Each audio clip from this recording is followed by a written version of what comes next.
More now on that second wave of flooding which has hit parts of northwest England.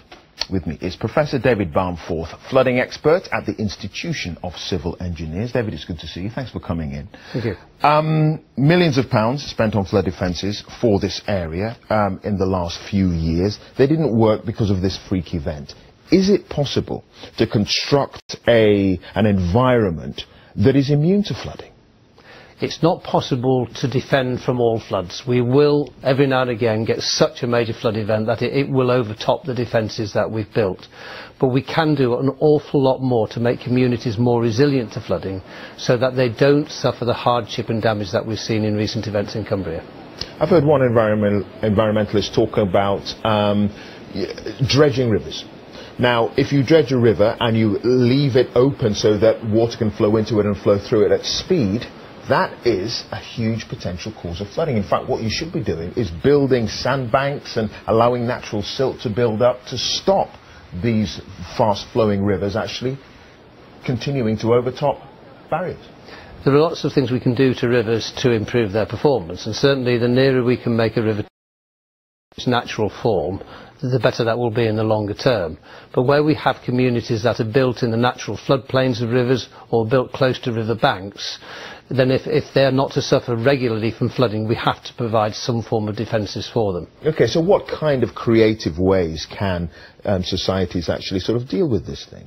Well, the way we build our communities at the moment, so the fabric which we use to build homes and businesses, and the way in which we lay our urban areas out, makes them particularly susceptible to flooding.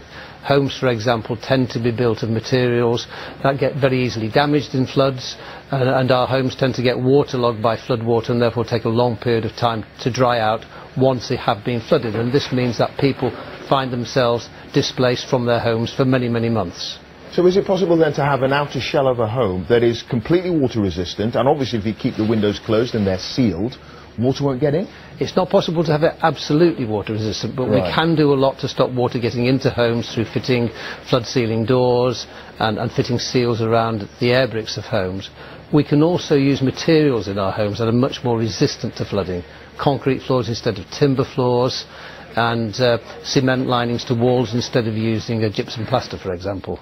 Do we do much of that in this country, and particularly up in the northwest? There are plenty of examples where this has been very successfully implemented to reduce the effects of flooding, but it's not a universal thing that we do. We don't really help communities across the country strategically in the way that we might to achieve this flood resilience. So would you say then that government policy has been on the wrong track then over the last few years? I mean, we had the big furore 2-3 years ago following the floods in this same area in the northwest over dredging. And the government decided it was going to dredge all the rivers in the area, and we had that in the West Country as well in 2011. And also just building barriers. I mean, are those two examples of short-sightedness on the part of government? I don't think the government's been on the wrong track in terms of investing in flood defences, because clearly we do still need to invest in the long term in flood defence. What is missing is an effective parallel track to that, to build resilience in our communities, to help them to be more prepared for floods, not to be damaged so much from floods, but most particularly to recover very quickly from floods so they can get back into their homes, their businesses are re-established very, very quickly. We should not have the disruption and the difficulties that we currently have from flooding. Okay. David, thanks for your analysis. David Balmforth there from the Institution of Civil Engineers. Many thanks. Thank you.